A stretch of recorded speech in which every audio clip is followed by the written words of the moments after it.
दुइ नं थुक्राझार गामिया ओमफ्राय नै दहायसो फुङावहाय ओरैनो 9:30 सम जाबायमोन नामा बे सासे गथ'आ माने खिनो फैदोंमोन हाग्रायावहाय ओमफ्राय बेखौ नुनानैहाय बियो सोमखिदों ओमफ्राय गोग्लैनोसै बे मानसिया ओमफ्राय खुनुरुखुम माने गोमोरथिनानैहाय बियो खोन्थाहैबाय न'आवहाय ओमफ्राय जोंनि गावबुराखौ लिंहरबाय ओमफ्राय गावबुराया गामिनि मानसिफोरखौ खबर होबाय ओमफ्राय ओरै आइसि सारनो खोन्थाहरबाय ओमफ्राय नायफैबाय ओमफ्राय जोङो आइसि सारखौहाय जों हेल्प खालामदों गामि हिसाबैहाय एसे हाग्रा गोजामोन नालाय नुवामोन स्पस्त' भाबे दा बेखौ जों साफा साफि खालामलायबाय ओमफ्राय घटनाथ' जों जेबो मिथिया रावबो बुंनो हाया ओमफ्राय मानसियाबो बबेनि रावबो माने सिनायनो थाखाय हाया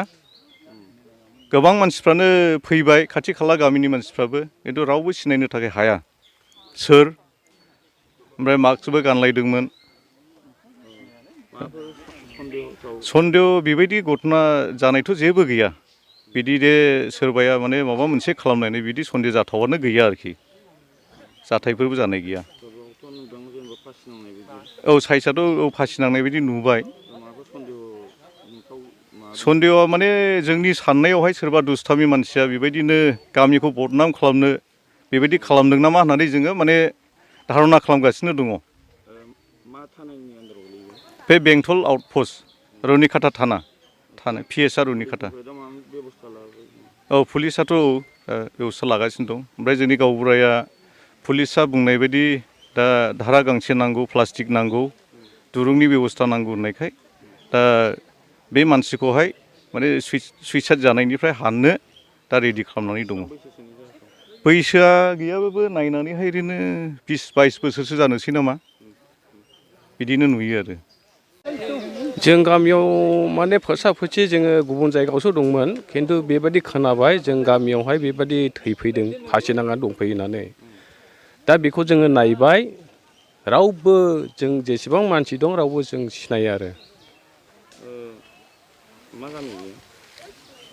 बे जोङो गामिया 2 नं थुक्राझार जिल्ला चिरां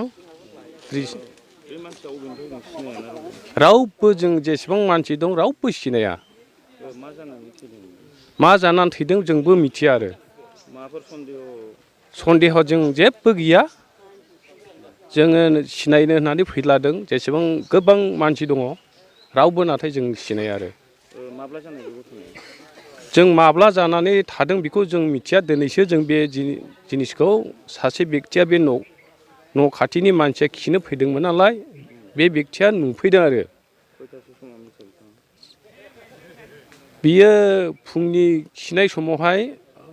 7:30-8:00सो जाबायमोन आं बेबायदि टाइमावहाय नुदों आरो